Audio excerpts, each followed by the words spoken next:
10x doesn't always necessarily need to be 10x growth. It could be 10x more free time, right? It could be, it could be 10 times better connection and better happiness. So there's many ways to get to 10x. The first thing is it takes just as much effort to manage tiny projects as it does bigger ones. And there's more juice that comes with the big 10x thinking. But in order to have a breakthrough, you got to break something. And so I think it's really good for people to do an audit of their life, personally and professionally, on a regular basis, at least annually. And you list, who are the ELF people in my life, who are the ELF projects, and who are the half people. Home service expert. Today I'm in Tempe, Arizona.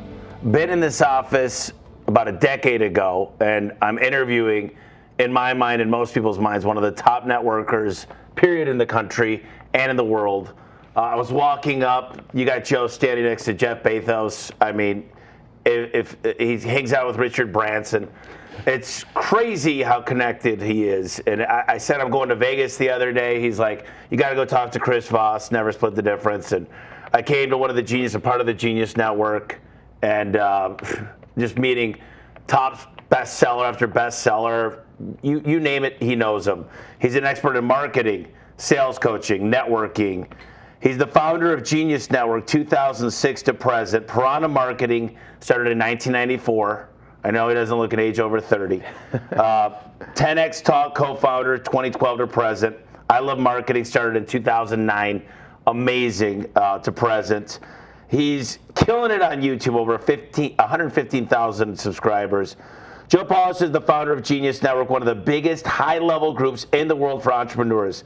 He also curates the annual Genius Network event and the 100K group. Genius Network and the 100K is home of some of the most successful entrepreneurs alive. Joe has also helped thousands of businesses and generated hundreds of millions of dollars for his clients. He's been featured in Inc., Fortune, Forbes, among lots of many others. Joe also hosts 3 of the top-ranked marketing and business podcasts, including I Love Marketing, 10X Talk, and Genius Network. And one of the greatest things he does is he gives back. He's a recovering addict, and there's not much he hasn't done. I've never talked to him about sniffing glue, but pretty much everything out there Joe has done. And I think he's going to share an amazing story. He's spoken at the last 2 events I've had. He's going to be at the big event in November called Freedom. And I just wanted Joe to be part of my circle. I want to be part of his circle. And the wealth of knowledge, the marketing, the coolest thing about it is he started in the home service space. Why don't you tell us in the beginnings, just you could start in high school, just how you had to turn your life around, and then just how you started dominating home service. Yeah, so it's, to me, first off, it's great to be here, and there's a lot we can talk about. So, and when I hear a bio of myself that says all these great things, I also want to preface it that having grown up with low self-esteem and low self-worth, it oftentimes is hard to take in accomplishments. And so over the years, I've really tried to think, wow, I worked really hard. I did a lot of stuff, and some things have worked, and there's a lot of things that haven't worked. So when I started out in business, I was a carpet cleaner, and the reason I got into that business, I was a addict in high school. I was a cocaine addict, and at my worst state, I weighed 105 pounds from freebasing cocaine. There was one week where I just didn't eat anything, and I got as low as 105 pounds. And so I moved away and went to college in New Mexico State University, lived in a trailer with my father for a couple years, mainly to get sober, not really to go to college. I just happened to go to college while I was there. I never got a degree in anything, but I did start exercising and working out, and I started doing sales. And as you know, it doesn't matter how technically skilled you are. If you don't know how to sell something, that's challenging. So I got a little bit of sales training by selling gym memberships. Then I got a job in a literally a mental hospital, and I would drive the patients to AA meetings, Alcoholics Anonymous, Narcotics Anonymous, Cocaine Anonymous meetings, and I would sit there as an employee, and I would listen to these people with just the most difficult challenges. And that was my first exposure to community, because I grew up a very shy, introverted, scared person. Never thought I'd teach anything to anyone. I didn't want to public speak. I mean, it was hard to even ask someone out on a date, let alone present myself in front of groups. So I came back to Arizona trying to figure out what the hell I was going to do with my life. I had a friend I went to high school with that said, I work for this carpet cleaning business. I run the phone room. And the guy that's the owner of it, he is a alcoholic, but he did $600,000 in business last year. And I was like, my God, that's a tremendous amount of money. So he's like, you want to go into a carpet cleaning business, and I'll set up the phone room. We'll hire some employees after we get it going, and then we'll build a big business. And so I took the $1,500, which was all the money I had to my name. I bought a portable steam cleaner, and I got business cards that said professional carpet and upholstery cleaner, whatever that means, right? And this was back in literally late 1989, early 1990. And I start this business with this guy. His name was Sean, and he was getting drunk every night also, even though he worked for a guy that was an alcoholic. And so after about 2 months of just painful trying to get anything done with him, I took his name off the business account, and here I was stuck with this chemicals and equipment and business cards that said I was a professional. That preceded 2 years of pure hell and misery, going $30,000 in debt, trying to figure out how to make this business work. So back in that point in time, that was a lot of money, $30,000. And so what I ended up doing was I had this entrepreneurial fantasy that I must be a business owner. I want to do this sort of stuff. And I think my friend Gary Halbert, who I ultimately learned marketing from, he says the world advances on the backs of its neurotics. And there's many ways that you can go broke. And one of the dumbest ways to go broke is doing hard physical manual labor. And not only was I doing hard physical manual labor every day, I was paying money to do that. I was going into debt to do that. And I think there is a distinction between people that are willing to work through very difficult, hard times and people that just have an entitlement attitude and want things to be easy. Like today, I teach easy, lucrative, and fun versus hard, annoying, lame, and frustrating. Have elf versus half. But in the beginning, I had nothing in my life that was easy, lucrative, and fun. It was all hard, annoying, lame, and frustrating. Sometimes it can be hard, annoying, lucrative, and frustrating. So I have this chemicals and equipment, and I'm just annoyed. And one day I have a friend named Pat that I have another friend named Pat who actually is here in the building with me right now. But this is a guy that I also went to high school with, and he calls me up and he's like, "Do you want to go jet skiing this week? I have a really wealthy friend who's a big real estate investor." Story. Yeah, this is a good story to actually share with anyone in business, but especially people in service businesses. And my friend said, "You want to go jet skiing?" And it's Saguaro Lake, which is a lake out here in Arizona. And when you're broke, you don't have a lot of motivation, let alone any discretionary income to do anything. I'm literally almost starving at this point in my life, and I am working my ass off trying to figure out how to make it work. And he said to me, "You want to go jet skiing?" I'm like, "Nah, I got a lot of work this week and I'm just trying to make it work." And I was starting to go to night classes to learn how to get my Series 63 and Series 7 license so I could be a stockbroker, because I had to get out of this carpet cleaning business. I was trapped. It wasn't working. I didn't like it, but I didn't have any other options. So I'm like, I'm going to try to figure out what else to do. So I tell my friend, I can't go, but he mentioned he had this wealthy friend that had this business. And so I said, well, yeah, maybe I'll come out and go jet skiing with you guys for a little bit, because I was like, maybe I could talk to the rich guy and he can give me some advice. So I drive my piece of crap pickup truck out to Saguaro Lake. It's hot as hell in the middle of summer in Arizona, like it is right now, that time we're recording this. And I have a chance to sit on the tailgate of a pickup truck with this rich guy, and my friend Pat and this rich guy's other friend were out on the 2 jet skis. And so I said to him, I hear you do really well in business, and I have a small carpet cleaning business, and I'm looking to get into another business because it's just a really difficult business. And I was wondering if you have any advice on what sort of industry I could go into. And he said, well, is there anyone in this business that you're in that's making money? And I said, well, there's a couple companies in the Phoenix area that do over $1 million a year, and that's a lot of money to me. And he said, well, if there's other people that are making money in this business and in the industry you're in and you're not, there's nothing wrong with the business you're in, there's something wrong with you. And I was like, well, no, I've gotten certified and I'm trained. A lot of these companies do bait and switch advertising, and I do a really good job. I care about people, but they've been established for a long time, and it's difficult. And he said, look, young man, he goes, and I also told him that I had spent, the last couple of years getting certified, and that I did it. So I told him about that. And he said, well, look, young man, you're like most people. You think the grass is always greener on the other side. And he goes, if you think you're going to go into another business or another industry, without learning how to make a business work, you're going to repeat the same bad business habits that have caused you to be a failure like you're having right now in your own business. And I was like, well, shit, that's not the motivational talk that I wanted. And I still made excuses. I said, well, yeah, but a lot of these companies have been around a while. They're willing to, do things ethically that I'm not willing to do. They do high pressure selling. He goes, look, what you need to do is you need to learn fundamental business skills. If you can learn how to make a business work, then you can take those skills anywhere. He goes, if you try to learn the skills of another industry, you're going to spend another 6 months, another year, another 2 years learning the technical skills of another business, so you can go out and repeat the same bad business habits that have caused you to be a failure in this one. So that really, he wasn't giving me, I don't remember this guy's name. At the time, this was the most instrumental conversation I'd ever had with anyone else that changed the trajectory of my business. So I now call those types of people or events or books dominoes, the first domino. So and it's the whole when the student's ready, the teacher appears. He didn't say anything that probably someone else was not saying to me, or books that I was reading, or cassette tapes, because back then there's no internet. I mean, I was listening to Nightingale Conant programs and cassette tapes and things like that.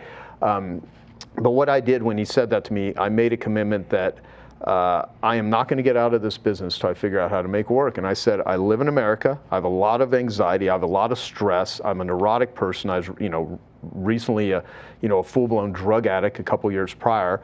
And my life was hard, but I was a hard worker. And I had this drive, and I had this dream, and I had this vision. So I kind of used it as a game where I said, there are other people that are making more money than me. They know something that I don't know. What the hell do they know? And how do I figure it out? And that's when I started reading. That's when I really made and let me say this, Tommy, I know I'm going on a rant here. People care about things. Everyone here that's watching us, listening to this, people we're going to talk to, if we have, family members, team members, everyone talks about how much they care. We all care. But how committed are you to doing something? There's a big difference between caring and being committed. Yeah, I care about being in great physical shape. I care about eating healthy. I care about, my business practices and in my marketing, but am I committed to learning how to do it better? So I made a commitment after that trip, and I said, I'm going to figure out how to make this work. And my business that I hated became a lab rat experiment for me to say, let's figure out what works and what doesn't work. And that's when I really started reading. I didn't have the solutions to my problems yet, which was how to get business. That came later, but it only came later because my mind was open, and I now realized that, okay, I'm going to figure out how to make this work. I'm not going to give myself an escape hatch, because we all have escape hatches. We all have rationalizations. Everyone, including myself, we all have alibis. Every time I blame, every time I say I can't do something, and I do it all the time. We all do it as humans. What I did, though, is I quit doing it in that context there, and I was like, I'm going to figure out how to make this business work. And with that, I became receptive to all of the available resources. Like anyone that's in service business, you can and will transform their life with what you present to them. You're not going to do it for them. You're just going to give them a plan and a path. It's their choice to pick it up and do something with it. And that guy gave me that sort of insight and awareness, but it required the effort. I still worked my ass off. I still had a lot to learn, but I started, a friend gave me a newsletter on marketing, on direct response marketing, and I read it, and it totally changed the way I thought of marketing. And then I started becoming a student of marketing, and I realized there's no relationship between being good and getting paid. You can be really good at what you do, and there's no relationship between getting paid. There's a huge relationship between being a good marketer and getting paid, but I didn't even know what marketing was at that point in time. I had to learn that, and so today, there's billions of dollars that have been made. We're sitting next to two giant shelves of, I brought these up there. People online might not be able to see those, but they're these, there's probably, 150 binders that are on these shelves. And so what I did is I turned my carpet cleaning business around by creating education-based marketing. And then end of 1994, I started teaching it to other carpet cleaners. And by 1997, I was voted the Clean Facts, which was the largest trade magazine at the time, back in the 90s, the Person of the Year. And I was on the cover of the Australian magazines, the UK magazine, New Zealand magazine. I became the most well-known person in the world in the carpet cleaning industry. That would never get me dates in bars or anything, but it actually, a lot of people knew who I was, and I started teaching what I learned to other carpet cleaners. So I not only transformed my service business, I actually started helping other people do that, and that's very similar to what you've done. You know, you figured it out for you, and now you are teaching other people. I mean, I think sitting here right now talking about that is a byproduct of you having learned a tremendous amount of stuff, and you just want to share it with other people. Well, you're talking about a business with hardly anything in 1992 to be famous for that career in 1997. That's 5 years. Mm-hmm. What were the basics that you just said, okay, you studied marketing, you started reading, readers are leaders, networking. Obviously you networked to be in the top UK, but what were the 5 main lessons you took that you said, man, I wish I would have known this before? You've got a lot of marketing. You know, even when you took a picture of the Valpak and you're like, dude, you need to let people learn about the product where they call in and listen about it. Right. But give me your top 5. And I think these things are still true to this day. Yeah, okay, so I'll say some fundamental stuff. So it takes just as much effort and energy to get a singular sale as it does to get repeat business over and over again. So you can either be in the transaction business or you can be in the relationship business. So whenever you're selling anything to anyone, don't just try to sell them something once. Try to develop and sell a relationship, because the lifetime value of a client, you know, this is Jay Abraham, who's a great marketer, a good friend of mine. He said, you do not know how much you can afford to spend to acquire a client until and unless you know how much they're actually worth to you. So, you know, how much do you spend to acquire a client? The biggest lesson that people, I think, would be helpful when it relates to marketing is the number one reason why most people don't do good with marketing is they undervalue the importance of it. Almost 50% of the cost of any product or service usually goes to what it costs to actually sell it. And that's if the person selling it has their act together. And most people really don't know what they're doing. So the first is selling relationships, not transactions. The second is direct response marketing. Whatever sort of messaging you're putting out into the world, make sure that you give people the ability to get a response back. When I was going to college, I ended up going to a community college, and I failed owning and operating a small business, and I got a C- in principles of marketing, which is really funny. And that was the highly esteemed Chandler Gilbert Community College. And they would show examples of branding and big companies like Coca-Cola and, you know, just big GE and brands back in those days. Now you got probably one of the most well-known brands is you know, Coca-Cola, which is pretty much liquid Satan. And then you have Apple and things like that.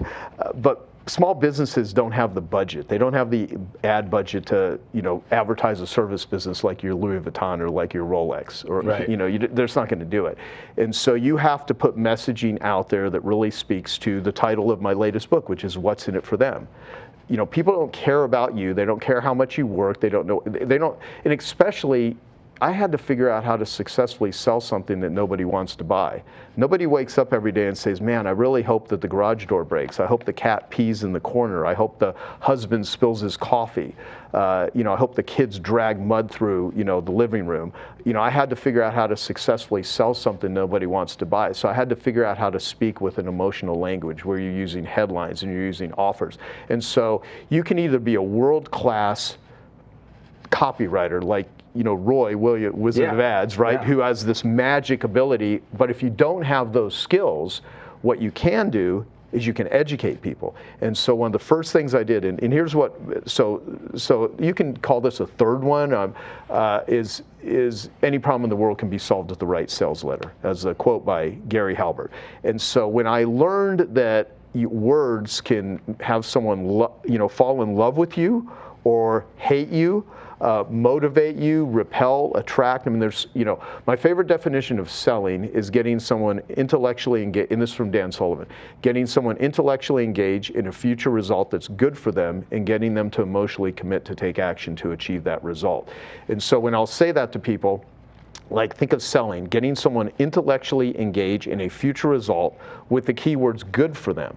Because there are ways to get people intellectually engaged in a future result that's bad for them, like eat this crappy food, watch this porn. I mean, there's all kinds of toxic things that are sold to people. But when you really care about humans, getting someone intellectually engaged in a future result that's good for them and getting them to emotionally commit to take action to achieve that result, you start wording your marketing more importantly. And the difference between selling and marketing is selling is what you do when you're on the phone or face-to-face with somebody. Marketing is what you do to get someone on the phone or face-to-face with you, properly positioned, so by the time you're talking to them, they're pre-interested, pre-motivated, pre-qualified, and predisposed to do business with you. And I've said that 1,000 times. People that listen to my podcast, they've heard me say that definition over and over again, but I've had enough people say to me, thank you for the reminder, and I actually have to remind myself too. So my good friend Robert Cialdini, who wrote the book Influence, I just went to, on Sunday this week, a few days ago, I went to breakfast with him and his wife, and then a couple of my friends, because we had done a 2-day event on how to use AI,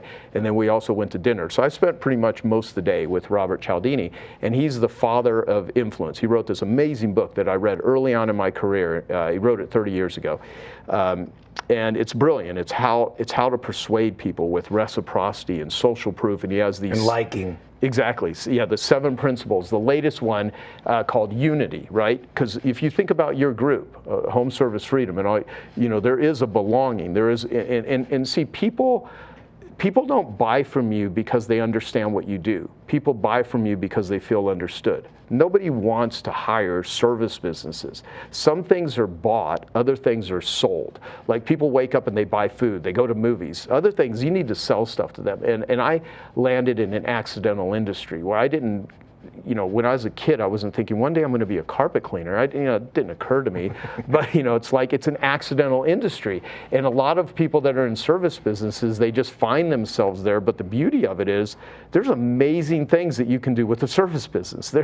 As a matter of fact, if you want job security, go into the service industry right now, because the amount of people going to trade schools and getting trained on it. And the other thing is, most people don't understand what service means. So. I asked Eunice, my assistant, who's amazing, to bring me one of my first templates of my consumer awareness guide. So before the internet existed, my first version of a sales letter was a consumer guide to carpet cleaning. So I got this idea from reading a Gary Halbert newsletter that any problem in the world can be solved with the right sales letter. So I wanted to hire a copywriter to help me with this, and I was learning about copywriters. So I found this guy, and I paid him $1,800 because that's what he wanted. He would help me create a consumer's guide to carpet cleaning, and so I would spend, several hours a week for about a month training this guy everything about carpet cleaning. And so I created this consumer, and I got all this stuff memorized, but it said Consumer's Guide to Carpet Cleaning. It says, read this guide and you'll discover. See, people don't want to learn anything. They want to discover stuff. Like, I don't want to learn shit. I want to discover stuff. If we said, learn everything you can from Tommy Mello, is way different than discover the secrets of a guy running a $200 million a year business. It sounds way more compelling. Little words. And so Robert Cialdini, the reason I brought him up is his second book was called Persuasion. Yep. And so persuasion is, what do you do before the moment of influence, so anything you put in front of somebody in advance is marketing. When I was first trying to get business, I was knocking on doors, I was making phone calls, I was handing out business cards. They knew nothing about me. So to use like Dan Kennedy language, this marketing guy I've known forever, you can either be an annoying pest or a welcome guest. And if you don't have any marketing and you're just trying to sell someone, I would use this. It's kind of like tapping someone on the shoulder in a nightclub that has not even made eye contact with you. They turn around looking and you're like, would you like to sleep together? What would happen? You're probably going to get slapped in the face, or they're going to call the cops, right? However, unless you're like some famous person or a friend introduced you or whatever, but that's how many people try to generate business. They develop no rapport.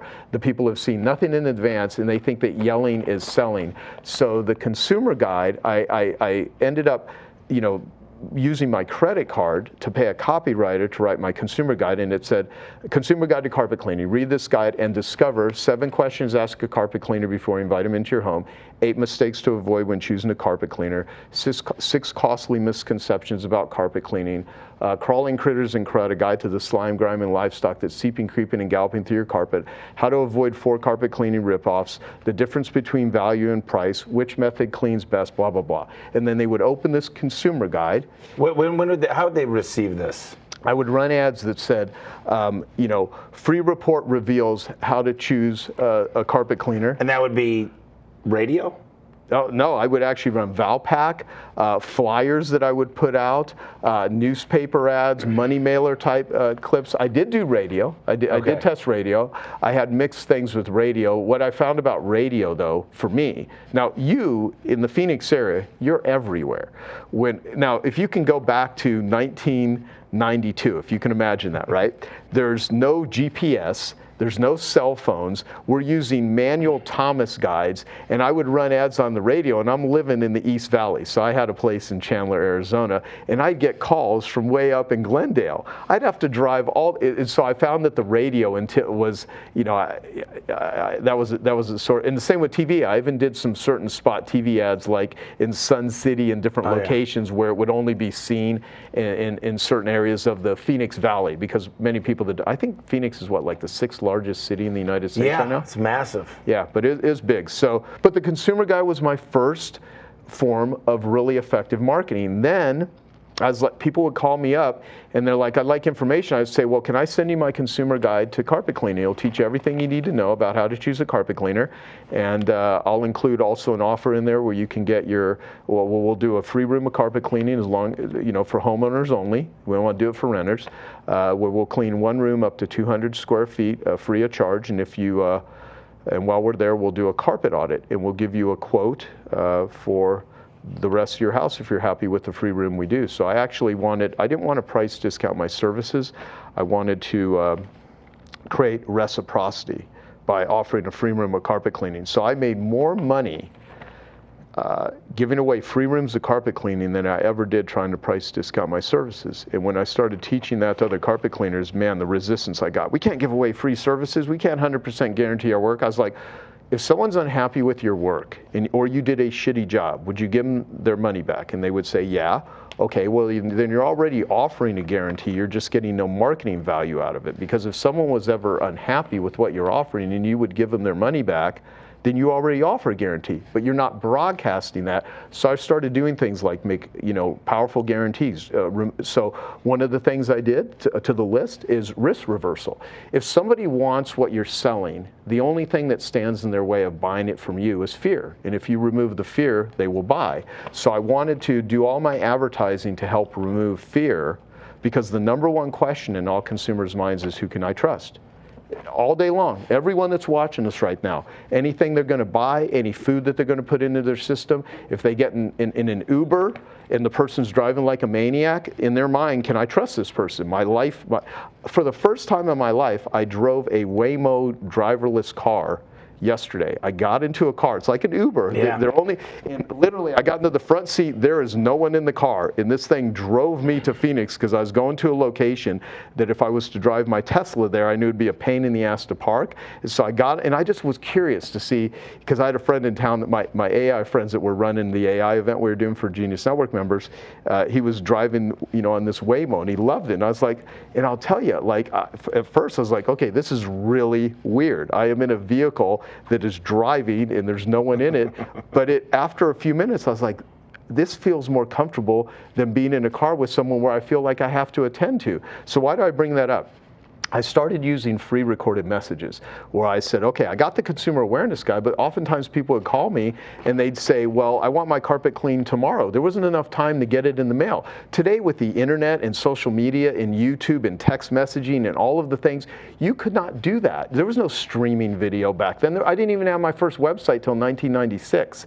And so there was no way to do it. And so what I realized is, okay, how about if I take the consumer awareness guide and I create a free recorded message? So I started running ads, warning, don't call any carpet cleaner until you listen to this message. Learn 7 questions to ask a carpet cleaner before you invite him into your house, or 4 mistakes to avoid when choosing a carpet cleaner. Call anytime, 24 hours a day, 7 days a week. And people would call and they would listen to me talking a free recorded message. Now, what's funny, you can do shit right now with AI that took months to do back then. I mean, yeah. you can literally create stuff instantaneously. So all of these marketing tools, because the beauty of what AI can't do is I've got some of the best offers, some of the best copies. I've spent millions of dollars, and even in the late 90s, from what we could even track, by 1999, we've been able to track through our Piranha marketing members over $800 million in revenue that had come in from my ads. And there were people running free recorded messages for chiropractic services, real estate, home remodeling, heating, air conditioning, pest control, florists, printers, painters, using my free recorded message model, offering 24-hour free recorded messages, and now it's several billion. Fast forward to that has been generated. But all I did was I was a dead broke carpet cleaner living off credit cards, and I needed a way to generate business. I figured out a methodology. It worked for me, and I was like, man, if this would work for me, I wonder if I could create a business teaching it to other people. And lo and behold, I did, and it worked. And that's the beauty of sharing and teaching. And the last thing I'll say about the Uber thing, I didn't feel like I had to talk to anyone, even though I know they had cameras, while I was in the car, of course, right? But I didn't have to attend to anybody. And when someone would call and listen to a 24-hour free recorded message, everyone has phone call fear. And when they would call up, is this person going to try to sell me? But when they were listening to a free recorded message, they were more receptive because they didn't have to respond. And what I learned is the same information, that it's how you present it to somebody. Mm-hmm. You could have a beautiful painting and you could have it duct taped to the wall, or you can have it in the Louvre in Paris. And it's the Mona Lisa, you could duct tape it to the wall, in a dark room, or you can literally display it in a certain way. So how you present yourself, and that doesn't mean it needs to be nice. As a matter of fact, if you try to make it too fancy, and you already know this from social media, neatness rejects involvement, ugly works. So sometimes you want to make things look homemade, and you want them to not look homemade, you want them to be homemade. You don't want to overproduce it. And with a consumer awareness guide, there was literally, there were no fancy graphics. It wasn't full color, it was black and white. And this thing has generated billions of dollars for businesses all over the world, and it just educates people on how to make a buying decision. The number one question, it says, with this information, you can make it's a buyer's guide. Yeah. Hey, I hope you're enjoying this video, and I want to let you know that I have a new book that's come out, and if you'd like to get it absolutely free, there's a link below in the description, or you can wait till the end of this video, or you can simply go to joesfreebook.com and you can get a copy there. I read this book by Marcus Sheridan, They Ask You Answer, and I think he took all the notes out of your book, because he owns a company called River Pools, and he started writing an article a week, posting it online, lots of answers. Then he figured out HubSpot, if you send the link out in HubSpot, it tracks where the people go. So they're learning about financing, builder grade. You could actually match the right technician to show up to the house prepared. Right. And if they spend more than 20 minutes on the buyer's guide, the closing rate goes above 80%. Yeah. Because now they get to know you. You're answering their questions. Mm-hmm. So the CSR that's answering the phone would say, listen, Mr. Polish, if you don't mind, I'm going to send you a buyer's guide that's going to give you every single thing you need to know before you buy a door. And if there's another Mrs. Polish, she's going to want to know everything as well. Right. So if you wouldn't mind, could I get your acknowledgement that you'll take 20 minutes to look over the buyer's guide? Now I know every page you looked at, what you read, what videos you played. And River Pools is booked out over 2 years. And here's a funny story too. That's so good. I don't know, this had to be 12 years ago. I'm out fixing this guy's garage door, and this is when I already knew you. And he goes, yeah, I got that Mercedes. Who's the guy that used to be on TV selling all the real estate that you know in California? The biggest guy on TV, number one. Real estate? You mean talking like Robert Allen back in the day? No, not Robert Allen. The guy, he's younger guy. Well, now he's probably in his early 50s, but he's really good buddies with Tony Robbins, and those guys doing stuff together. Gotcha. Anyway, he said, yeah, I'm Joe Polish's brother. I'm a copywriter. Here's my book. And he said, that Mercedes got given to me because I did a lot of the copy for Dean. For Dean, yeah. It's Dean Graciaso, yeah. Yeah. So, long story short, everything leads back to Joe. But it was funny because you were talking about copywriting. I made a note because how funny. I'm fixing his spring, and he's handed me a book, and he signed it, and he said, this is a very rare book because there's a lot of typos in this one. Right. Yeah, and what did he call that? Tony Polici is who you're talking about? Yeah. And the copywriting guru book. He's written a couple books, but see that's the thing though. See, let me kind of back up. Some people they may be too young to remember this, but you know Bill Phillips, the guy that wrote Body for Life. Yes. So I took the same marketing strategies that I was teaching to carpet and upholstery cleaners. Bill Phillips hired me in 1996, and that's when I was charging $3,800, a day for consulting. Now it's funny because I charge $50,000 a day when I do consulting, and I try not to do it, and I only do, so I'm $6,000 an hour is what my consulting fees if people want to hire me for consulting. And back then, I was charging $3,800, and Bill was like, I'm not going to pay someone, nearly $4,000 a day to come and, teach me how to run my company, because he was already doing $60 million a year in revenue back at that time. And in 18 months, I took him from $60 million to over $200 million in revenue with the same methodologies I was teaching to carpet cleaners. It was no different, except the application of where he applied it in a very big niche, and he had a big team. And so he ended up writing a book called Body for Life that wouldn't even have existed had he not met me, and I started doing consulting with him. And he literally sold that company for $300 million in 1999, which is a lot of money back then. Yeah. It's a lot of money now. The value of money, it's $1 billion. Yeah. I got that book, and I was watching Bill Phillips, and I was a kid. And I was working out, playing football, and I bought Arnold's book and I bought Bill Phillips' book, and it's hard to imagine you were behind that. There was another certainty that happened every day. I went out to the mailbox, there was an AOL CD in there. Yeah. And that's how they blew up. But it's important, and some of these things, I tell everybody I'm going back to guerrilla marketing, the old school stuff, relationships. I listened to Grant Cardone once say he thought he was all wrong by listening to millionaires. He goes, when I started hanging out with billionaires, I realized they don't work hard. Millionaires get up early, they go in cold plunges, they have these rituals, and they do amazing things, but billionaires are connected. They know who to call at the right time, at the right place, right time. Yeah. What are your thoughts on that? I mean, billionaires, really successful millionaires, and I don't think there's a big difference, but it seems like the billionaires have really focused on delegating more. I bet you when you're with... Absolutely. Look, for the knowledge that I have, and I will openly say, one of my biggest limitations is the ability to hire and attract talent that I can delegate to, and being able to let go. I mean, there's a part of me that if you're a perfectionist, you oftentimes have a hard time to delegate. I think it was Ronald Reagan that said that leadership is reading a letter that a staff writer wrote, knowing that I could do a better job writing it, but knowing it was good enough, and so I sent it out anyway.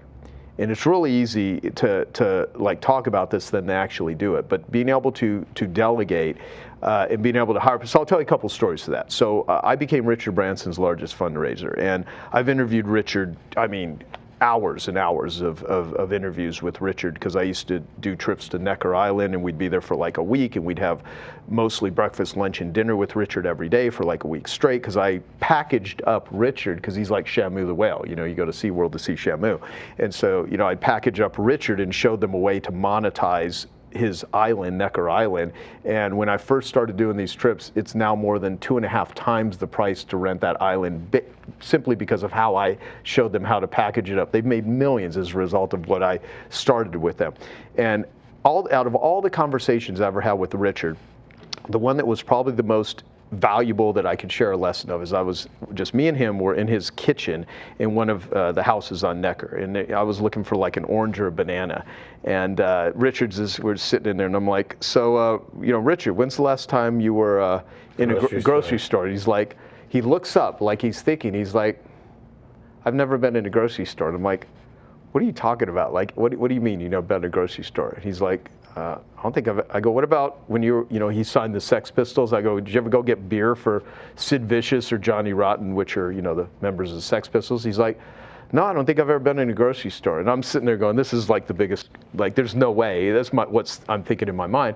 I go, when's the last time you did your laundry? And he said, I don't think I've ever done laundry. And I go, what do you mean you've never done laundry? He goes, what about when you were a kid? He's like, my mom did my laundry. And I'm like, you've never done laundry? He goes, no. He goes, Joe, he goes, you hire people to do that stuff. And he said, he goes, one good hire will save you thousands of hours in your life. And, because Richard, people love watching. I've done a couple of interviews I've made public. Most of them were for people that came on the trips, because we would charge literally $40,000 to $75,000 to go on those trips. And they were very exclusive. And that's when we first started doing the super high-end stuff. So I haven't released most of those interviews. But people watch the interview and they get all gaga because it's Richard Branson, but he doesn't really explain a lot of stuff.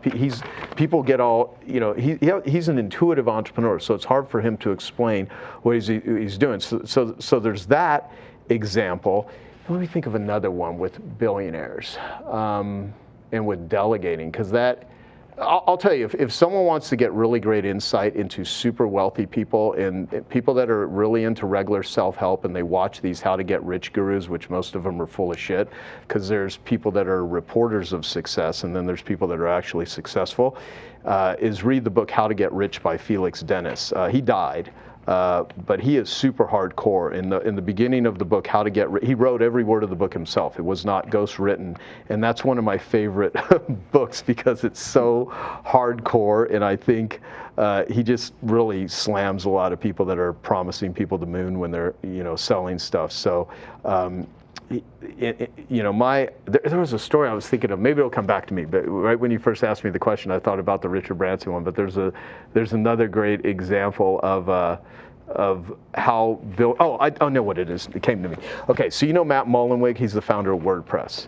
Yep. Okay, so Matt, I brought him to Necker Island. I originally went on a trip. I invited Tim Ferriss and Matt to go to Vietnam with me and a couple of my buddies. John Butcher is a friend who was organizing the trip. And so we go to Vietnam for like 9 days, and Matt's there, and I got to know Matt, and he's a cool dude. So I invite him into one of my Necker Island trips. And so at this Necker Island trip, Yannick Silver would come to my trips. I eventually turned the Necker Island trips over to Yannick and let him run it because I got sick of all the mosquitoes and all that. I mean, there's too many damn mosquitoes on Necker. It's beautiful, but if mosquitoes like you, it's a real pain in the ass. But so we're sitting there with all these marketers, and they're internet marketers, and they're talking about opt-in pages. And Matt Mullenweg, at the time, I think 10% of every website in the world was on WordPress. Now it's far bigger. And he was worth $250 million at the time. Now he's a billionaire.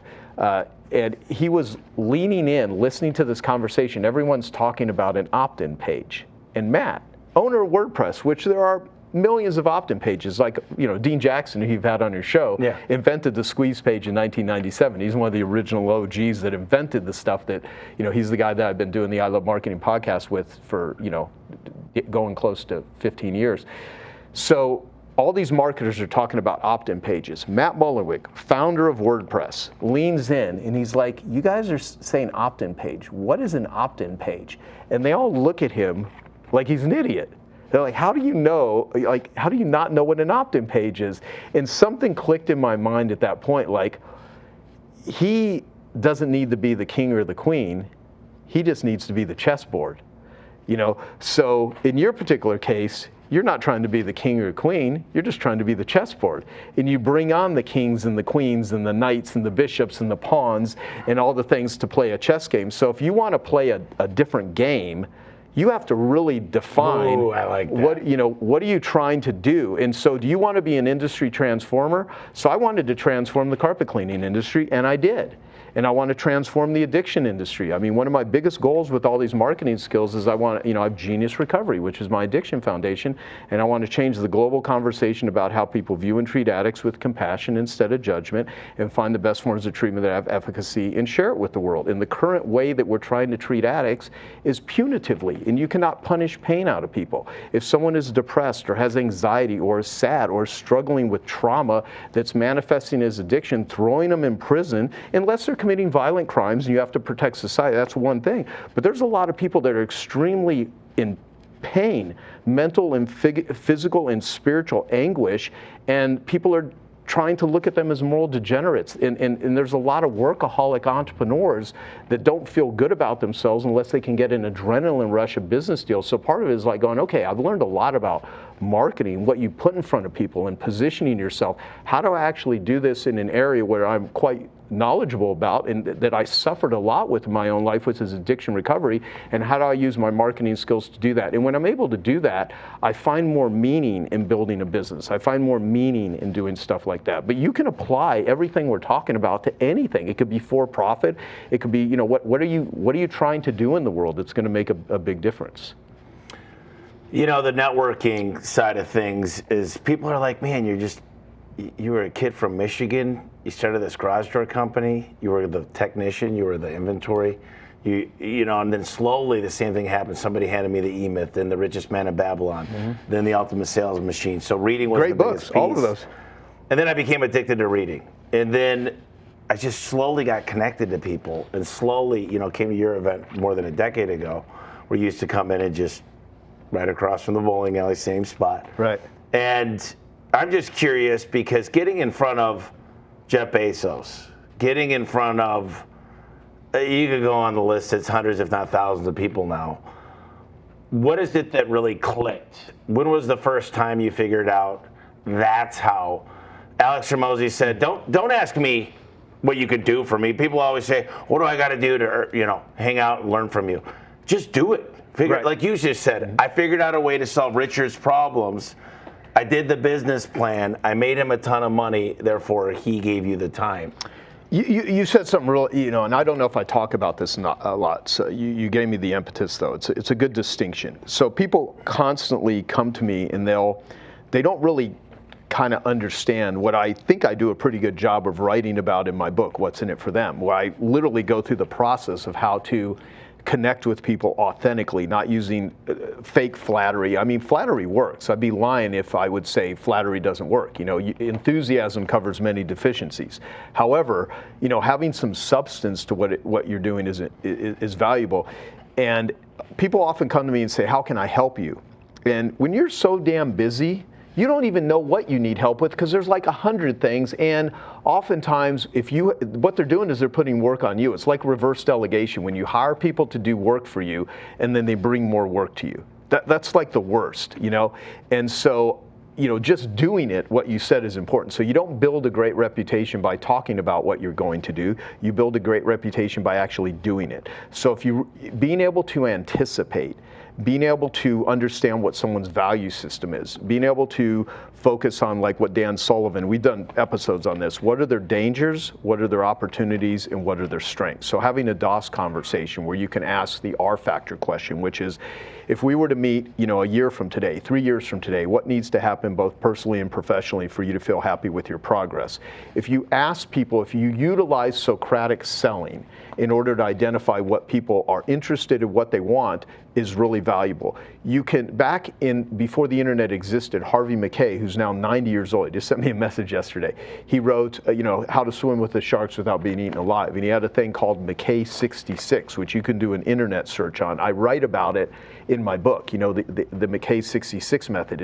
It's gathering information about the person that you're wanting to align yourself with. So instead of saying, how can I help you? Find out what they would actually be helpful for them, start doing it, and impress the hell upon them that like, oh my God, you actually created value in advance. So let's go to the Consumer Awareness Guide. What's the number one question in all consumers' minds? Who can I trust? I made my advertising valuable.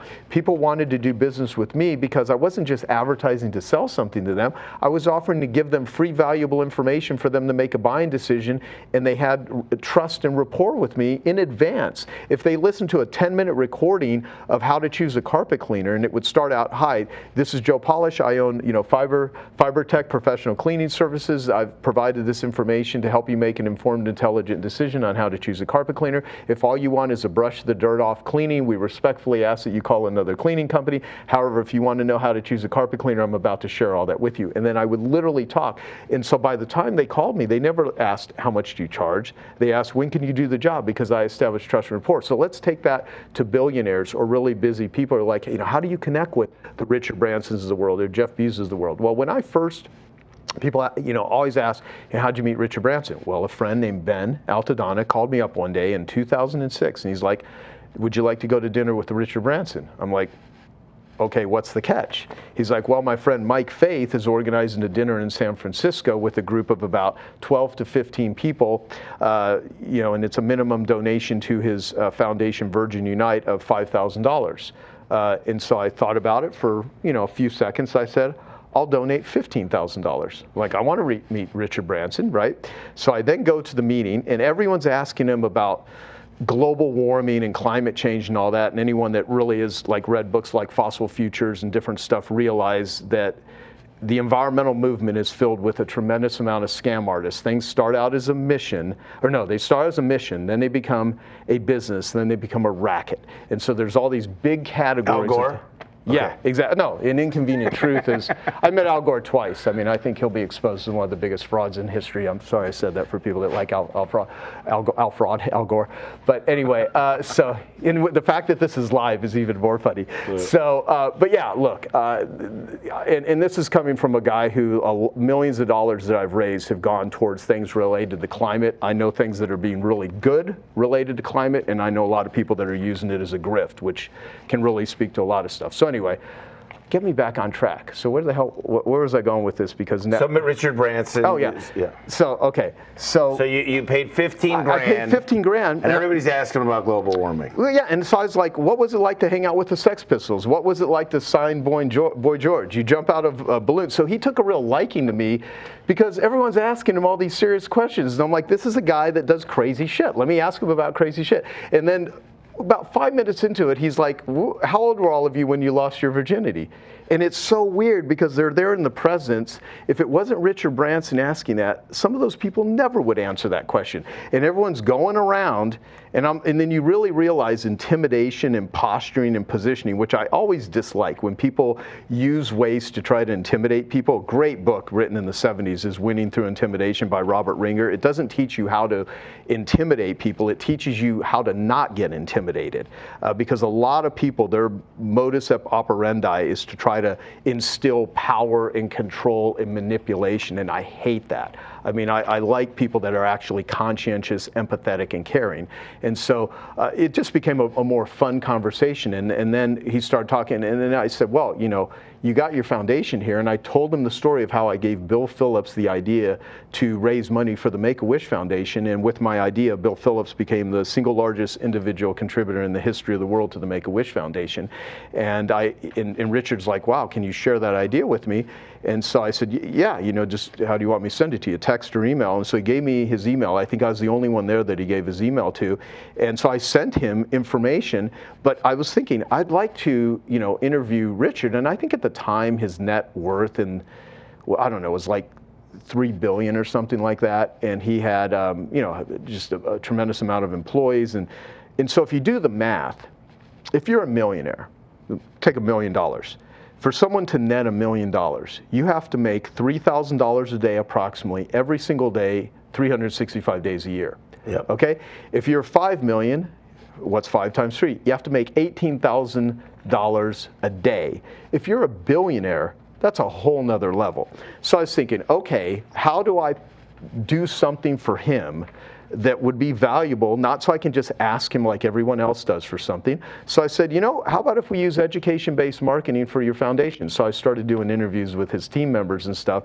And then I said, how do we have you come out to one of my events? And they wanted a donation. So that was a couple $100,000. So people are like, but see, people are then, well, I don't have that much money. I don't have $15,000 to take someone to dinner. Well, I was a dead broke carpet cleaner, not 10 years prior. I didn't have any money. I was completely broke.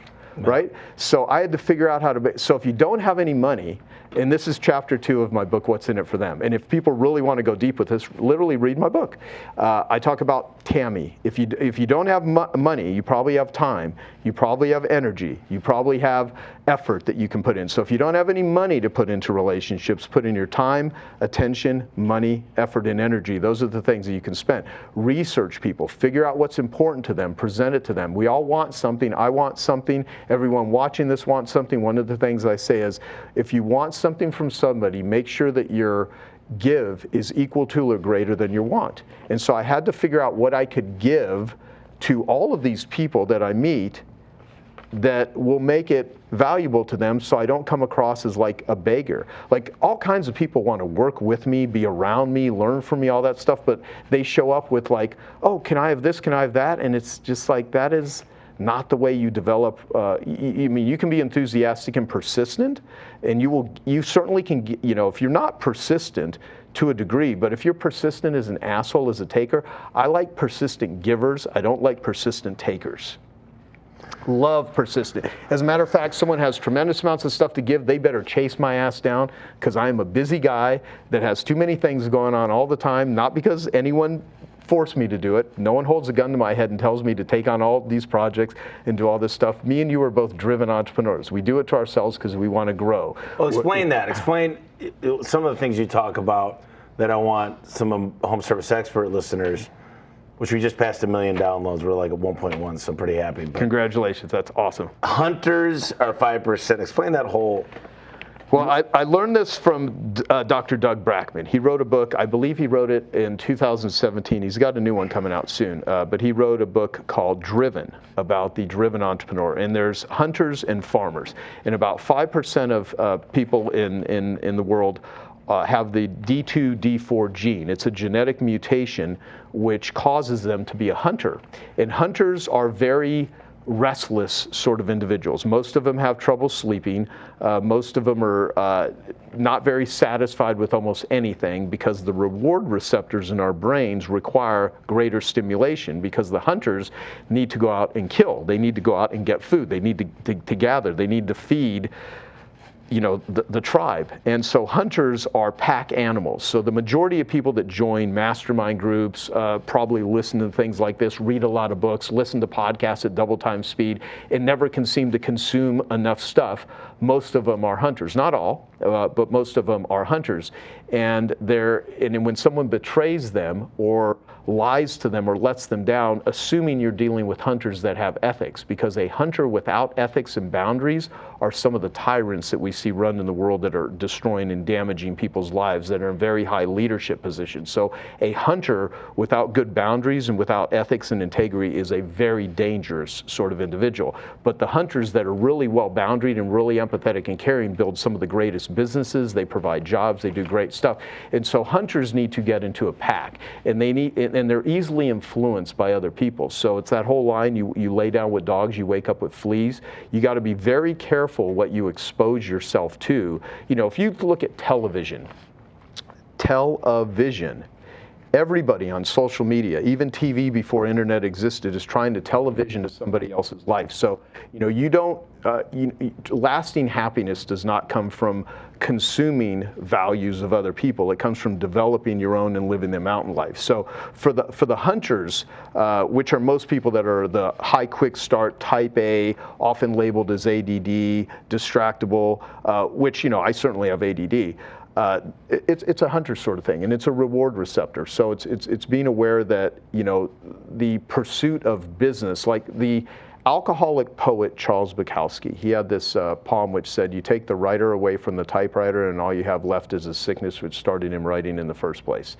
You take the entrepreneur away from business and all you have left is a sickness which got them running a business in the first place. So is it going to become a dis-ease, or is it going to become a drive that you do and accomplish things? So part of it is finding some contentment and finding some joy in fulfillment. Hunters need to hunt, though.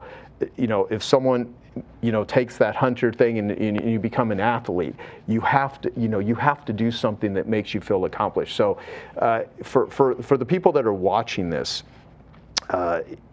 I've often said this to young people, where if I would have known being successful was this much work, I would have stuck with being a loser, because it's really hard to tell a young person that you're probably going to have your heart ripped out of your chest in a relationship or a business betrayal. Not once, but probably many times. You're going to have people that will betray you. You will have people that will mislead you. You will have narcissists and psychopaths and sociopaths, because a lot of those hunters come in those forms. That is not to discourage you, though. That's just part of life.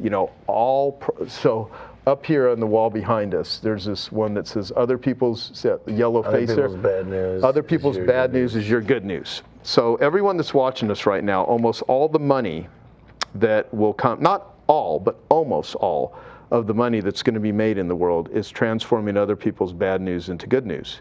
Garage door breaks, something, Fix it, right? Carpet, the cat peed on the carpet, dog pooped in the corner, Kool-Aid was spilled, bad news. Good news if you can call someone out and they can fix it. If you're hungry, bad news. If you can go and get some food, go to a restaurant, good news. Broke your leg, bad news. If you can have a doctor, my doctor's a trauma surgeon. My girlfriend is a trauma surgeon. She's amazing, and she's sweet, and she's empathetic, and she's the doctor. She's a doctor. No, I should just say she's a vaginal plastic surgeon. That's a whole nother conversation. I love the fact that I can insert the word vagina into certain conversations and get away with it because of my girlfriend's positioning as she's an amazing. What's funny is Damon John just posted about her on his Instagram, doing an e-boot treatment. Damon John from Shark Tank. Yep. And so did Danica Patrick, and it's so funny because nothing about her thinks of how to use this as marketing positioning.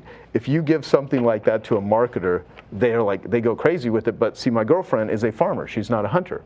And so the creative types, so what I would advise farmers is pay attention to some of these crazy hunters because they have really good ideas, but the best way to work with them is look at their wild racehorses bucking around all the time, and if you could find a way, like the analogy, you've heard me talk about this, and I like sharing it because it's a good reminder, is the $1 million racehorse. I've told this story to quite a few entrepreneurs. If you had a $1 million racehorse, that every time this horse ran a race, you'd make $1 million, then you would have the best food, the best trainers, the best rest and relaxation. You wouldn't have the horse running in too many races because you would exhaust it. You wouldn't have the horse up at 3 a.m.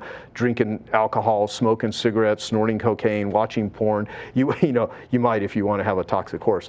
But basically you would take care of the horse, and if you do, the horse wins races. Well, if you have $1 million racehorse in your life, make sure the track is clear. Make sure you're looking out for that horse because the horse depends on the trainers and the people around it, and they depend on the horse. And oftentimes people get really pissed. I guarantee you, because it happens with me, happens to you, happens with any driven entrepreneur.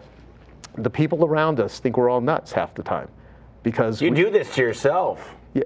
Well, they think we're nuts because we are nuts compared to the way they operate.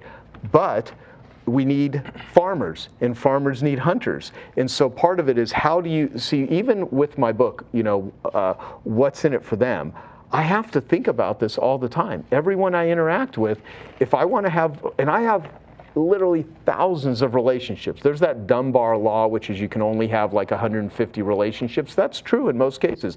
I think I violate that to a certain degree, and I don't know if violate is the right word. One of the exceptions. Yeah, but there's also a lot of other areas that I am completely inept at. So I can sit here and talk about all kinds of relationship stuff too, but I also don't want anyone to think that I'm masterful in other areas. When God was doling out brains, I got about 2% of my brains on how to design. You thought he said trains, and you said I'll pass. Exactly.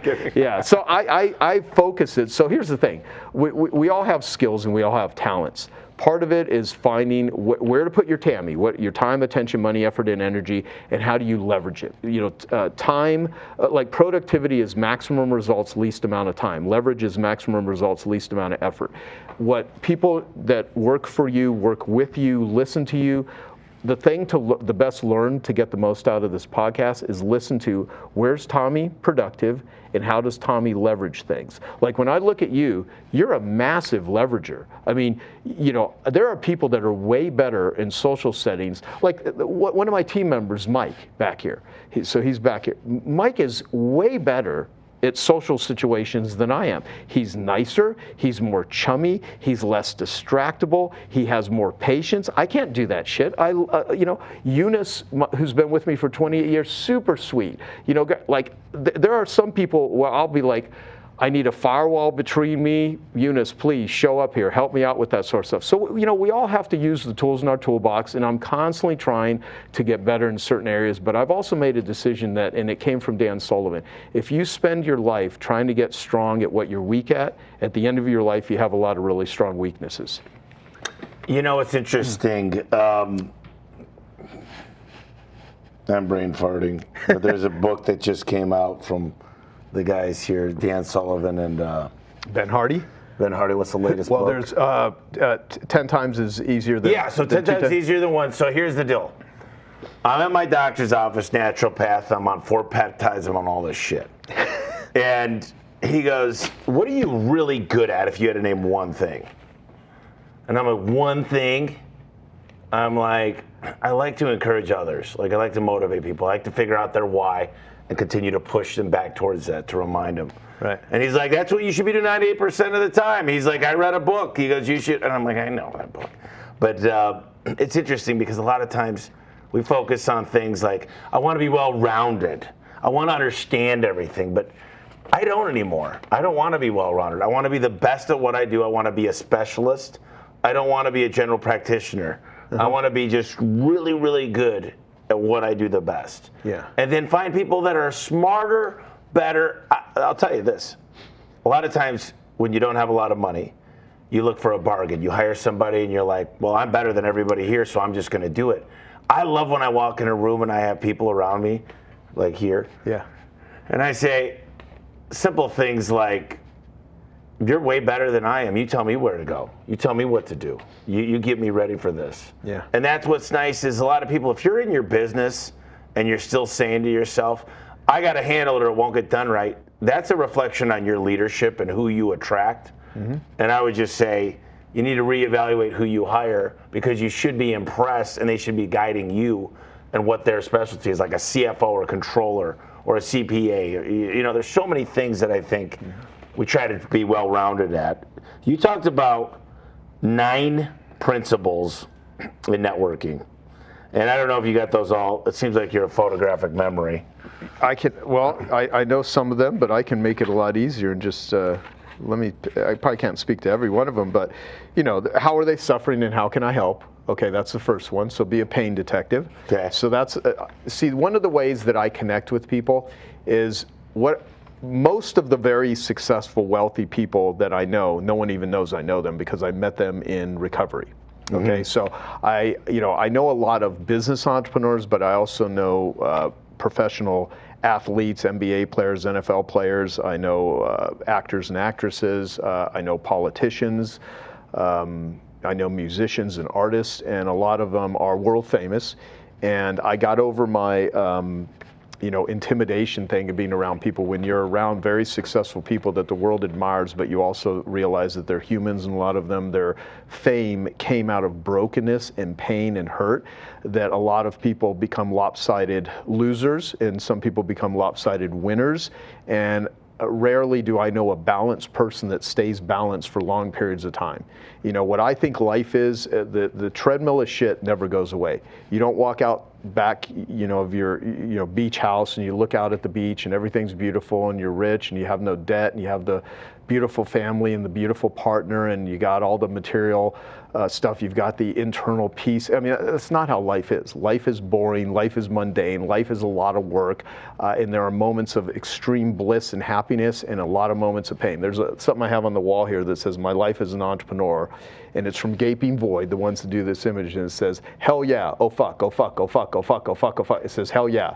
So there's 2 hell yeahs and a whole bunch of oh fucks that are all, maybe we could do when we edit this video, we can do a picture of that and plop it on there so people can see.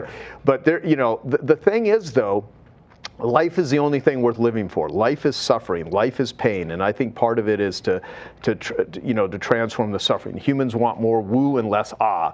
So be a pain detective, and if you can bring sunshine and stuff to people's life, you will bond with them. You will connect with them, and actually, I think you get a real joy out of it. Because I mean, you know how good it feels when you help somebody out. People that say money can't buy happiness, for one, you haven't given enough away yet. Yeah, and there's a lot of people that the world sucks for a lot of people. I always remind myself that there are 3 billion people on the planet right now that their dreams would come true if they could trade places with me or you or anyone in this room. There's 7 people in this room with us right now.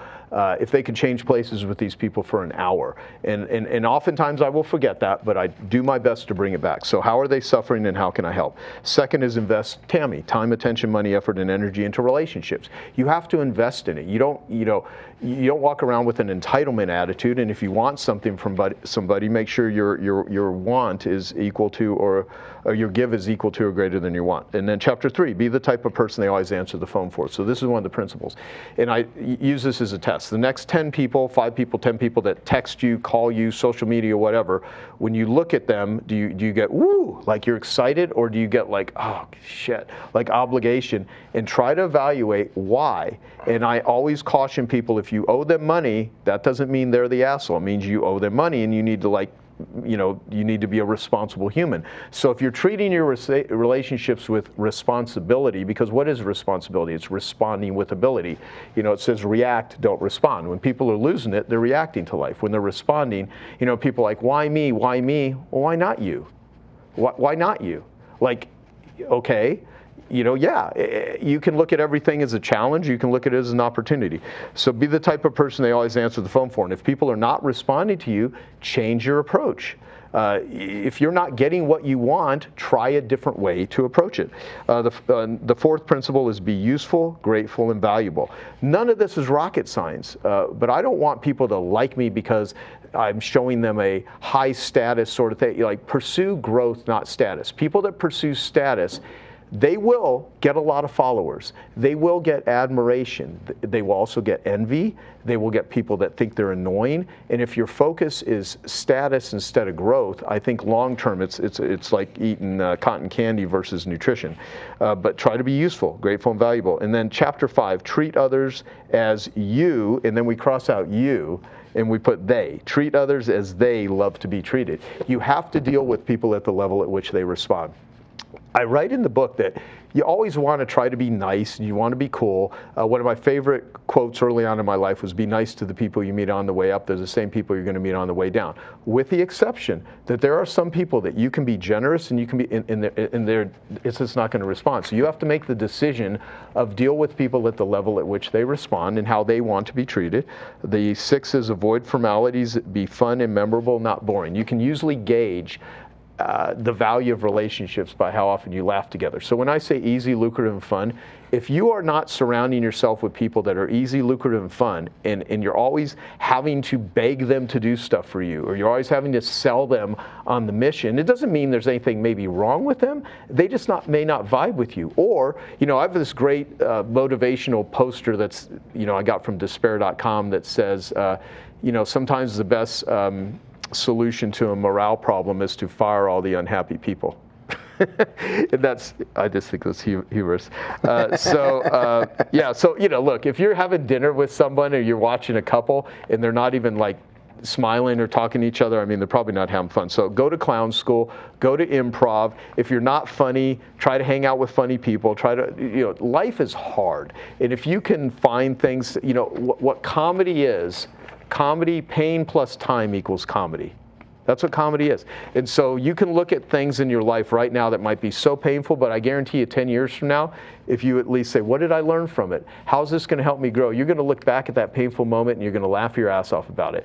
And most things in people's lives that are breakthroughs came out of adversity. So instead of wanting problems and bad news to go away, invite it. There'd be no business if there wasn't pain. There'd be no business if there wasn't bad news. What a business is solving problems for a profit. The reason you're going to be a billionaire, I'd give you 2 years and you will literally have a net worth of $1 billion based on what it is you're doing, is you have to solve a shit ton of problems to make that $1 billion. But the fact is, that is a byproduct of value creation. You're not out there fleecing people. You're out there educating people. You're doing a freaking podcast trying to help people, sharing the stuff you've learned. This is an incredible service, and the infrastructure of not only the United States, but most countries in the world will crumble if there were not trade services and blue-collar workers, and people want to be influencers, and they want to be famous, and they want to be YouTubers, and that's great, but what are you influencing? Are you influencing, I want to be a thought leader. Any idiot can come up with a thought. Be a result leader. Be a true result leader. Help people get results,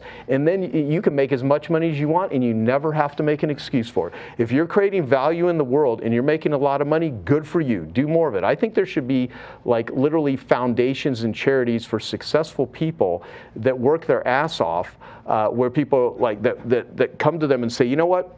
We put a team of people together, Tommy. You've been working your ass off for 15 years straight. You've probably not taken enough time off. We're going to help do some stuff. We're going to give you an award. We're going to celebrate you and say thank you for your contributions to society. And you know what? If they did that to like certain people, not all, because there's a lot of shitty people. John Ruhlin does that. Yeah, the giftology guy. And so basically what would happen is you would be like, wow. Instead of people being envious of my financial success, they would realize that I've paid a price for this. Because see, no one feels sorry for the rich guy with a house on the mountain. However, if they really got to know some of these people, they'd be like, these are good people. And there are rich people with houses on the mountain that are assholes. So I'm not, believe me, it's not. Money does not create the value of someone. I know gardeners and I know people that like make no money that are some of the most amazing, happy, connected, loving, caring people.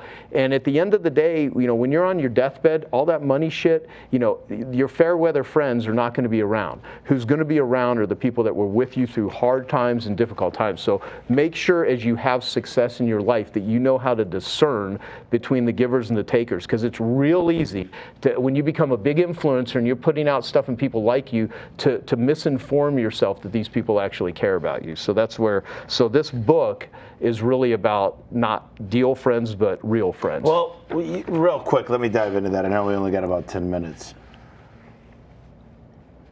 I think things change, right? One of my buddies, Ken Goodrich, said at your growth rate with the way you're reading, he goes, a lot of people aren't going to be able to keep up with you, which means there's going to be new people that need to come into your life. Yeah. And you need to run with the bulls. And so, but also I got kids I grew up with just like you do, and they'll never not be friends, and sometimes it's family members as well. Mm-hmm. So what is the best way to approach that? Because this is an important question. I think is you got somebody that's relied on you, or you've relied on them, and then you just realize maybe you don't like answering the phone. Maybe they have nothing good to say. Maybe the cup is always half empty. Maybe they're always just saying, yeah, that's a great idea, but you always got a lot of ideas. Are you going to finish one? Whatever it is that just kick you when you're down. Mm-hmm. How do you take some of those people? You talk about it in the book, how do you bring those people that breathe the life and energy out of you, just get them out? Yeah, a lot easier said than done. I mean, for instance, if there's someone that's in an abusive relationship and they have children and they're not in a financial ability to easily unwind themselves, they do need to resource themselves, and they need to, develop hopefully a level of relationships and sounding boards. So, but there are certain people, there is on the wall, it says, be willing to destroy anything in your life that's not excellent. And Dan Sullivan has this quote where he says, the skills you get you out of Egypt are not the same skills that get you to the promised land.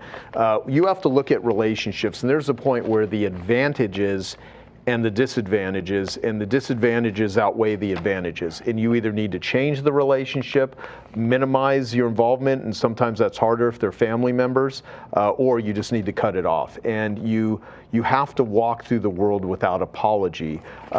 In Al-Anon, which was created for people that have in relationships with addicts, family members, and whatnot, there's a great line that says, "Say what you mean, but don't be mean." So appreciate people. Thank them for their contribution to their life, but some people, their purpose in life is just to serve as a bad example. And so you can, you oftentimes, I would always say be courteous until that no longer works. And if you're dealing with a narcissist or a complete taker, what they want is attention. And they want acknowledgement, and no matter how you acknowledge them, you're an asshole, you're whatever, however you pander to them, they just keep coming back for more. So it's kind of like if you're on consuming lots of carbs and junk food and sugar, how you wake up the next day and you want more junk food, carbs, and sugar. We get into trauma bonds with people, and if it's really difficult, I would always say go to support groups, go get different perspective, have someone, because silent battles are the hardest battles to fight. and we're as sick as our secrets. And so most of the difficulty, we find people whose dents match our dents. And it wasn't until I did a lot of 12-step groups, a lot of therapy, where I realized that a lot of the toxic relationships that I had in my life when I was an addict was because I myself was toxic. And I needed to clean up the trauma. I needed to work through the shit that, I write in this book like about how I would want to get the attention of people that did not pay attention to me. Why did I find myself helping people that were abusive and unappreciative to me? What part of me, wanted that wanted that validation? So the more you can esteem yourself and feel good for your contributions, you start, the people tend to go away. And I'm not gonna bullshit anyone and say it's easy. Sometimes you have to just take it head on and say, I'm sorry, but this relationship. Tough conversations. Yeah. And very few people are willing to have them. Right. And that's why it's tough. And they do it to themselves. They don't even realize it. Yeah. But what is that book called? There's Fierce Conversations. Yeah. Yeah. Good book. It's just tough, man. And until you get used to confronting those, it gets easier. Yeah. Yeah. Totally. Listen, we got 10 minutes. I want to dive into a few things. I know we didn't make it through all of those, but I want to talk a little bit about 10X Talk Podcast and the idea of 10X thinking. And sometimes I get 10X my leads. I get 10X, but is there something like a breakthrough in my mind that just changes the industry? And like, how could I... There's three ways to make money, right? You get more customers, you charge more, you keep them coming back more frequent. Mm-hmm. And that's where my whole life lives, is how do I do all three of those? But when you think about 10X thinking, what do you mean by that? Or what does that mean to you? Well, it's two things. One, it's like 10X doesn't always necessarily need to be 10X growth. It could be 10X more free time, right? It could be, it could be 10 times better connection and better happiness. So there's many ways to get to 10X. The first thing is it takes just as much effort to manage tiny projects as it does bigger ones. And there's more juice that comes with the big 10X thinking. But in order to have a breakthrough, you got to break something. And so I think it's really good for people to do an audit of their life, personally and professionally, on a regular basis, at least annually. And you list, who are the ELF people in my life, who are the ELF projects, and who are the HALF people. And I helped Arianna Huffington. I don't agree with her politically. I helped her with her book, Thrive, back in 2014. And we did a lot of interviews, hours of interviews. And one of the best things that came out of it was this line where the best way to complete a project is to drop it. So oftentimes, people use persistence and don't give up, don't give up, don't give up. Well, the best way to get out of a hole is to quit digging it. So sometimes the best thing you can do is give up. Certain relationships, give up on it. It's not fulfilling you. It's not fulfilling them. Quit putting yourself through that misery. Don't prolong it. Pull the Band-Aid off. There's that sort of stuff. But the thing I wanted to point out, though, is entrepreneurs that are too tightly scheduled cannot transform themselves. So I took a one-year sabbatical in 2021, and I had to set it up. In order to have the conditions that we want in our life, we have to set it up. So I had to take, I took about 6 months to figure out how am I going to take a year off with a business that's totally built around me, running Genius Network, and my team did a phenomenal job, and my members, my team got my members to lead the group, and it was amazing. I mean, it actually worked, and it way better than I thought it would. I was scared shitless. I was like, oh my God. But at the same time, I was more scared of what would happen to me if I didn't do it. And I knew the world was going into a dark place when the pandemic started, because I talked to addicts. A lot of my time is spent talking with people that struggle with addiction. So I have a different, I'm just not this business guy. I'm in this weird sort of place. And so with breakthroughs, you have to get away from it. I mean, and when I say it, sometimes, that's doing yoga every day, or taking a shorter sabbatical, or getting away from technology. I don't think all of the outside things are the issue, though. They definitely influence us. It's the internal stuff. So your nervous system, your sleep. So here's the way that I look at it: is one elegant idea is worth more than 1,000 semi-good ideas. So one of my favorite quotes is from the book of Survival by Anthony Greenback, and he said, in order to get through an impossible situation, you don't need the reflexes of a Grand Prix driver, the muscles of a Hercules, the mind of an Einstein. You simply need to know what to do. And when you're faced with a really difficult situation that seems impossible, the way to get through an impossible situation is you simply need to know what to do. So my friend Dr. Alan Barnard, he has this line where he says, it's impossible, ... unless. So whenever you're trying to have a breakthrough, do some thinking time, sit down and say, who would I need to be in order to be over there? And you do this all the time, even if you're not conscious of it. There's no way a guy like you is growing like you're growing if you're not constantly coming face to face with your identity. Because the world and all, how many employees do you have right now? 750. 750. You have a lot of outside influences. So you have to have parts of you that are receptive so you can be guided because you're hiring all these people to help you, but you also have to have Teflon to know how to discern. And you are making wrong decisions all the fucking time. All the time. All the time. Because you can't do this sort of shit with this without it, but you're making a lot of right decisions. And you're willing to do that and not have it define you as a loser, because all day long, me and you are losing. Things aren't working, things are breaking down, but you know what? Because of that, there's a lot of things that are working. And the things that are working, as long as they work a little bit better than the things, that's how you build a business. It's part of it. So the treadmill of shit never goes away. What happens is your resourcefulness, your ingenuity, your way to look at it, the way you frame it. Dan Sullivan says the problem is not the problem is how you think about the problem. And getting results doesn't take time. It's the not getting results that takes up all the time. So if you want to get results in your life, it's not that getting results takes time, it's all the other bullshit you're doing. So being a pain detective, having the ability to notice like... The one thing. Yeah.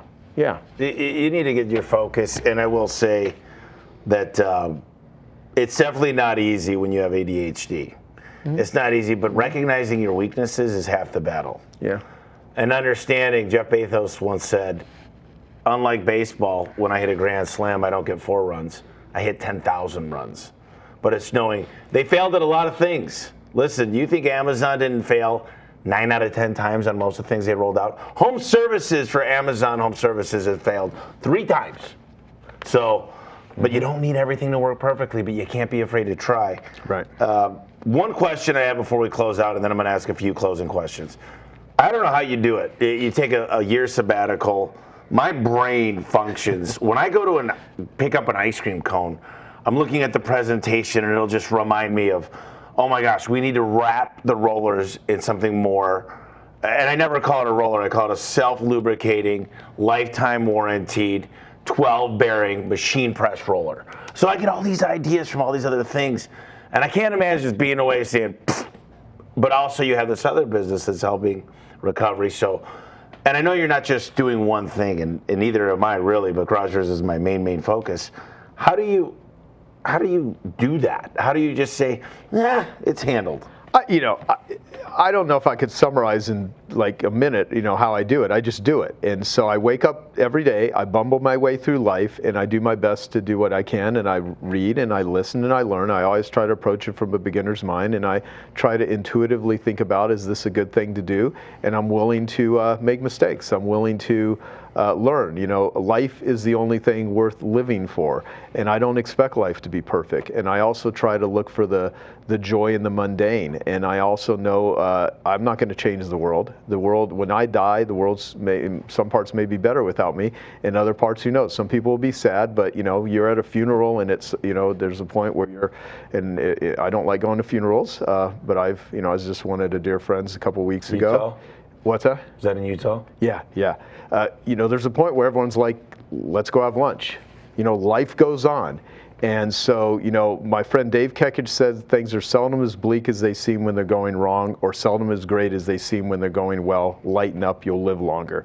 And that's coming from a guy that's paralyzed from the chest down, that was a multimillionaire in his mid-30s, and a beautiful girlfriend, house on Huntington Beach, all the external trappings of wealth, and in a freak accident lost his ability to walk, never had sex again, never had children, took an hour to 2 hours every day to get out of bed. I have people like Sean Stevenson, who was my best friend that died. I didn't take the sabbatical because I was inspired. I took the sabbatical because I had a breakup. I had several friends die.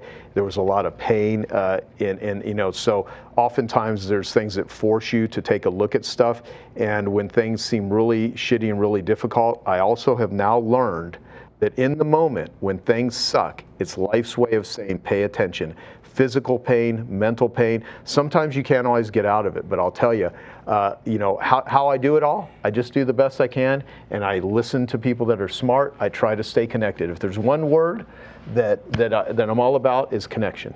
I do it. If I become disconnected, my life sucks. But in the middle of busyness or boredom or mundaneness, if I start feeling shitty or I'm not doing well, if I can just connect myself, and oftentimes that's yoga, cold plunges, saunas, talking to a friend, helping others that need help, it's the connection that always brings me back. That's my North Star. Okay, I'm going to go through speed round. How do people get a hold of you? Andrew, you got to read this book. What's in it for me? Read my book. What's in it for them? And and certainly I don't want to just have people talk to me because there needs to be a process. joesfreebook.com is a great. If someone doesn't, I love money. If someone wants to join Genius Network, you have to make at least $1 million a year. It's a high-level group. You're in the group. There's a lot of amazing people in the group. Most of the people that benefit from the stuff is don't give me anything because they're not at that level. So Joe Polish is my site, it's my Instagram, it's my social, although I don't really like social media that much. And if I'll say this if anyone, joesfreebook.com, I give away a book called Life Gives from the Giver. That's good. You can download it for free. It's awesome. You'll love it. If anyone's struggling with addiction, it's all free. We don't charge for anything. One day we may put together recovery kits that will be donations if people can't afford it, though. My goal is to just put out information to help people because a lot of people struggling with addiction, they don't have financial resources. So geniusrecovery.org. The starting point for that is read the open letter there, and we have a blog that's written twice a week by one of the top therapists, not written by AI, even though we are building Genius Recovery all into AI so people can just ask questions on where to go, where to start, how to get help. And so that is my foundation. And if anyone's ever in the Arizona area, come visit my 40-acre ghost town called Cleator, Arizona. I need to go there. Yeah, it's great. Last thing, and we are done. We're over time. Joe's going to be at Freedom Event, freedomevent.com, November 1st, 2nd, and 3rd in Orlando. He's speaking there. And everybody was crying in the audience saying, man, I do have a problem. And I didn't even really realize it. And I got something I got to face. And you put it all out there. And home service. So this is like the perfect match. I know you haven't really thought about it because it's November. Well, what are some of the things? You love home service. That's where you got your start. Mm-hmm. What is something they could expect in Orlando here, November 1st, 2nd, and 3rd? I'm going to share how to put more intensity into the work you're doing anyway. You're going to wake up every day. We all have the same 24 hours as everybody else. It's what we do with it and the leverage we get out of it. So how to get more out of the time that you have by doing less. So it'll be a mix of elegant ideas. How do you solve one problem that solves 10 problems, 50 problems?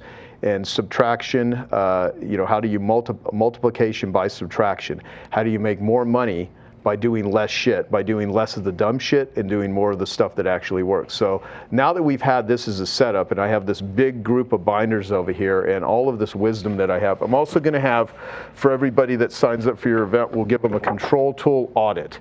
And that is all the kinds, when they need more business, it is filled with all kinds of stuff that you can do to generate business. The media they use, the cost, the ROI, if you're successful, how do you automate it? What are the comparisons? What are the anomalies and changes to make? So that I'll create a special control tool audit for your group of people. This alone will be worth the cost of admission for anyone that comes to it.